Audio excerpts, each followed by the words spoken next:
시몬 베드로와 또 다른 제자 한 사람이 예수를 따르니 이 제자는 대제사장과 아는 사람이라.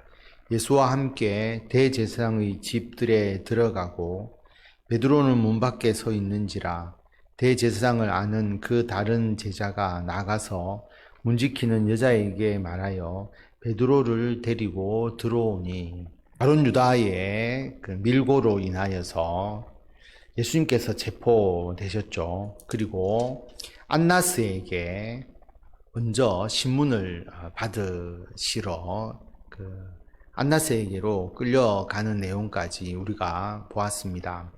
오늘 15절 말씀을 보면 시몬 베드로와 또 다른 제자 한 사람이, 또 다른 제자가 누군지 우리가 사도 요한으로 충분히 볼 수가 있습니다. 요한복음에서 사도 요한은 자신을 언급할 때에 자신의 이름을 이야기하지 않고 또 다른 제자 또는 예수님께서 사랑하시는 제자, 그렇게 표현을 합니다. 그래서 시몬 베드로와 사도 요한이 예수님의 뒤를 따라갔다라고 하는 것입니다. 안나스에게로 끌려갔는데 다른 제자들은 도망갔지만 베드로와 요한은 예수님의 뒤를 따릅니다. 그런데 사도 요한의 경우에는 대제사장과 친분이 있었다라고 하는 거죠. 대제사장의 집에 드나들 수 있는 그 정도의 친분 관계가 있었습니다. 물론 대제사장과 직접적 친분이 있었다고 보기는 어려울 수 있지만 그 밑에 사람들과는 어느 정도 아는 관계였다라고 하는 것이죠. 그래서 물론 여기서는 대제사장이 전임 대제사장인 안나스를 말합니다. 그 해에 대제사장이었던 가야바의 장인이죠. 그래서 예수님이 대제사장의 집에 끌려가셨을 때 사도 요한은 예수님의 그 무리들과 함께 대제사장의 집에 들어갈 수가 있었습니다. 그런데 베드로는 들어가지 못했다라고 하는 거죠. 그래서 사도 요한이 문을 지키는 여자에게 이야기를 해서 베드로를 안으로 데리고 들어오게 됩니다. 17절 말씀을 보면 문 지키는 여종이 베드로에게 말하되 너도 이 사람의 제자 중 하나가 아니냐 하니 그가 말하되 나는 아니라 하고 그때가 추운 고로 종과 아래 사람들이 불을 피우고 서서 쬐니 베드로도 함께 서서 쬐더라. 문 지키는 여종이 베드로에게 예수님의 제자 중 한 사람 아니냐 그렇게 물어봅니다. 그러니까 베드로가 나는 아니다. 나는 예수님의 제자가 아니다. 부인을 하죠. 그래서 베드로가 첫 번째로 예수님을 부인하는 장면이 나옵니다. 그때가 추운 고로 6월절 절기 기간이잖아요. 그러니까 양력으로 보면 한 3월, 4월 전경이 됩니다. 그래서 이스라엘 날씨의 밤에는 춥기 때문에 종과 아래 사람들이 불을 피우고 서서 쬐고 있었다라고 하는 것이죠. 밤중에 또 예수님을 체포하지 않았습니까? 그러니까 불을 피우고 서서 그 불을 쬐고 있을 때에 베드로도 함께 서서 쬐게 됩니다. 이 내용을 언급한 가장 중요한 것은 밤에 베드로의 얼굴이 드러나게 되었다라고 하는 거죠. 그 불빛에 의해서. 그래서 베드로에 대해서 다시 한번 예수님의 제자라고 질문하게 되는 그 내용이 여기서 나오게 됩니다.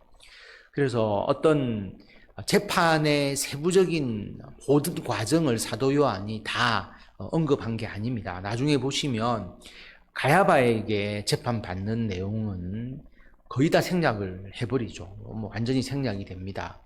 그리고 안나스에게 붙잡혀서 재판받으시고 안나스의 집에 있었던 이 사건을 많이 이야기를 하는 이유는 뭐냐 하면 결국 예수님께서 베드로에게 예수님이 3번 부인할 것이라 하고 베드로가 예수님에 대해서 부인하는 장면, 오늘 그 핵심적인 내용은 베드로의 부인이라고 할 수가 있습니다. 예수님을 모른다고 부인한 것이죠. 그 내용 때문에 이 안나스에게 재판받는 내용이 나온다 할 정도로 베드로와 이 예수님과의 관계가 여기서 가장 중요한 하나의 포인트가 될 수 있습니다. 19절에 보면 대제사장이 예수에게 그의 제자들과 그의 교훈에 대하여 물으니, 대제사장이 예수님의 제자들이 지금 어떻게 되어 있고 또 예수님의 교훈이 어떻느냐, 그리고 예수님의 제자들이 숫자가 많거나 또는 그 지지 그룹들이 많게 되면 예수님을 정치적인 그 반역으로 몰아갈 수가 있죠. 그래서 제자와 그의 가르침에 대해서 그 죄목을 찾기 위해서 거기에 대해서 질문을 합니다. 그러니까 예수님께서 분명하게 그 대답을 하지 아니하시죠. 그리고 오히려 그 대제사장을 몰아세우는 답변을 하게 됩니다. 왜냐하면 20절에 보면 예수께서 대답하시되 내가 드러내놓고 세상에 말하였노라. 모든 유대인들이 모이는 회당과 성전에서 항상 가르쳤고 은밀하게는 아무것도 말하지 아니하였거늘 어찌하여 내게 묻느냐. 내가 무슨 말을 하였는지 들은 자들에게 물어보라. 그들이 내가 하던 말을 아느니라. 예수님께서 교훈에 대해서 숨기지 아니하셨다라고 하는 겁니다. 항상 드러내놓고 모든 유대인들에게 회당과 성전에서 가르쳤는데 이제 와서 너의 교훈이 어떠냐, 교훈이 무엇이냐 물어보는 것이 참으로 헛되다라고 하는 것이죠. 그래서 들은 자들에게 물어봐라. 그러면 내가 무슨 말을 했는지 알 것이다 라고 오히려 대제사장에게 반박을 합니다. 그리고 제자들에 대한 얘기는 아예 하지 아니하시죠.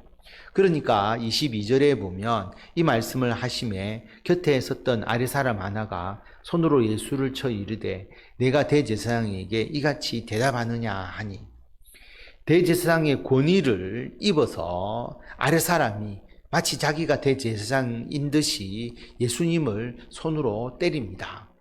재판도 받기 전에 먼저 때리는 것은 이것은 법적으로 올바르지 않죠. 아랫 사람이 대제사장에 잘 보이기 위해서 월권을 하는 모습입니다. 그런데 여기에 대해서 대제사장이 어떠한 제재를 하거나 또는 그 아랫 사람이 잘못한 것에 대해서 책망하지 않습니다. 동조했다고 볼 수가 있죠. 23절에 보면 예수께서 대답하시되 내가 말을 잘못하였으면 그 잘못한 것을 증언하라. 바른 말을 하였으면 내가 어찌하여 나를 치느냐 하시더라. 안나스가 예수를 결박한 그대로 대제사장 가야바에게 보내니라. 예수님께서 말을 잘못했으면 잘못한 것을 증언하라 라고 말합니다. 그런데 내가 바른 말을 했는데 어찌하여 너가 나를 치느냐. 예수님은 그들의 잘못에 대해서 정확하게 지적을 하시고 안나스에게 절대로 굴복하지 않는 모습을 보여주고 계십니다. 그러니까 안나스가 예수님을 결박한 그대로 대제사장 가야바에게 보냅니다. 안나스는 정식적으로 재판할 수 있는 자격이 있는 사람도 아니죠. 예비적으로 신문한 것이고 예수님은 여기에 대해서 당당하게 안나스의 잘못에 대해서 오히려 지적하는 모습을 보여줍니다. 25절에 보면 시몬 베드로가 서서 불을 쬐더니 사람들이 묻되 너도 그 제자 중 하나가 아니냐. 베드로가 부인하여 이르되 나는 아니라 하니. 불을 쬐고 있으니까 베드로의 얼굴이 드러나잖아요. 그러니까 거기 모인 사람들이 베드로에게 너도 예수님의 제자 아니냐. 베드로가 나는 아니다 라고 강하게 부인합니다. 26절에 보면 대제사장의 종 하나는 베드로에게 귀를 잘린 사람의 친척이라. 이르되 내가 그 사람과 함께 동산에 있는 것을 내가 보지 아니하였느냐. 이에 베드로가 또 부인하니 곧 닭이 울더라. 대제사장의 종 말고의 귀를 베드로가 칼로 잘랐잖아요. 칼로 내리치다가 귀가 잘렸죠. 예수님께서 그 귀를 붙여주셨고, 그런데 그때 함께 있었던 사람, 그 말고의 친척이 그 동산에 있었다라고 하는 겁니다. 베드로를 분명히 보았을 것입니다. 물론 밤이니까 명확하게 베드로의 얼굴을 보지는 못했겠죠. 만약에 낮이었다면 당장 베드로를 붙잡았을 것입니다. 밤이니까 잘 보지 못했으니까 너 그 사람 아니냐, 내가 본 것 같은데, 그렇게 이야기를 하니까 베드로가 부인했다라고 하는 겁니다. 그때에 닭이 옵니다. 베드로가 3번 부인하고 닭이 울었죠. 그래서 오늘 말씀을 통해서 보면 베드로는 끝까지 예수님을 따르겠다라고 말하고 죽기까지 예수님을 따르겠다라고 고백했지만 결국 예수님의 말씀대로 베드로가 3번 부인하게 됩니다. 예수님을 모른다고 부인하게 되죠. 우리들의 의지로 예수님을 따를 수가 없습니다. 내가 예수님을 끝까지 믿겠다라고 아무리 다짐해도 우리들의 다짐만으로 예수님을 믿는 것이 아니기 때문에 우리는 다짐하기 이전에 성령의 도우심, 예수님께서 우리와 함께 하시고 성령께서 우리들에게 믿음을 주시고 우리들의 신앙을 지키셔서 주의 사명 감당하도록 그렇게 우리가 간구하고 기도해야 합니다. 그래야 우리가 믿음을 지키고 주의 일을 끝까지 감당할 수가 있습니다. 예수님께서 안나스에게 신문 받으실 때에 예수님의 가르침은 숨겨져 있는 것이 아니다. 모든 사람들에게 드러내놓고 내가 다 이야기를 했다. 그 사람에게 물어보면 된다. 라고 말합니다. 예수님의 가르침에 어떠한 비밀이나 숨김이 있지 않다라고 하는 겁니다. 지금도 마찬가지입니다. 이 당시부터 지금까지 예수 그리스도의 복음이 전 세계에 퍼졌는데 또다시 예수님의 가르침에 대한 비밀과 또 은밀하게 예수님이 어떻게 주의 말씀을 숨겨놓은 게 있을 수가 있겠습니까? 이단과 사이비들의 미혹에 빠져서는 되지 않는다라고 하는 것을 우리가 기억하고 예수님의 가르침에 이 담대함 그리고 모든 사람들 앞에서 드러내놓고 예수님께서 가르치신 그 가르침의 공개성 이것이 분명하다라고 하는 것이고요. 지금도 예수 그리스도의 가르침은 절대로 숨겨져 있지 않다라고 하는 것 기억하시고 우리도 예수님처럼 모이는 모든 곳에서 주의 복음을 전하고 예수 그리스도를 통한 구원의 역사를 함께 이루어가는 우리 모든 성도 여러분들이 다 되시기를 바랍니다.